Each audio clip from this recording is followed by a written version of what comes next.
Populiariausi langų uždengimai šiandien yra ritininės užuolaidos, jų įvairovė didelė. Dažniausiai rinkdamėsi roletą galvojame tik apie audinį, tačiau net nesusimastome, ką daryti, jeigu langas yra su 3 stiklų stiklo paketu. Juk įprastas roletas negali būti uždėtas ant tokių langų. Esant nestandartiniams langams, tai yra su 3 stiklų paketu, kur yra siauros stiklajostės, standartinių roletų mes negalim pritaikyti, kadangi nebus vietos, kur vaikščiant medžiagai, tai mes įsprendėm šitą problemą, pasiūlydami klientams U formos kreipiančios ir paaukštintą mechanizmą. Šiuolaikiniai dizaino sprendimai neretai sukelia rūpesčių patalpų šeimininkams.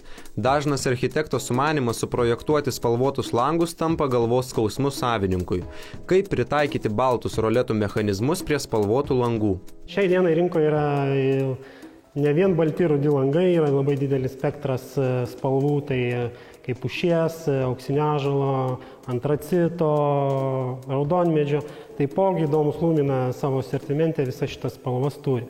Įdomus roletų mechanizmų sprendimas tai roletai su dvigubu audiniu, produktas konkuruojantis su dieninėmis ir naktinėmis užuolaidomis. Populiarėjant kasetiniams sistemom, Domus Lumina pristato dar vieną sistemą, tai yra sistema Duo.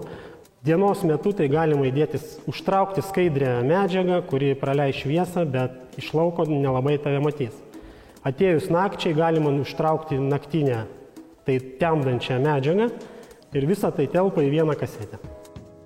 Dar viena tokių netradicinių sistemų yra roletai keliami iš apačios į viršų. Tai patogu, nes užtraukus tokias ritinines užuolaidas šviesa sklinda ne iš apačios, o pastačius į tam tikrą padėtį praeiviai jūsų nematys. Šiai dienai vis populiarėjantis yra kasetiniai roletai, kurie užtraukiami iš apačios į viršų.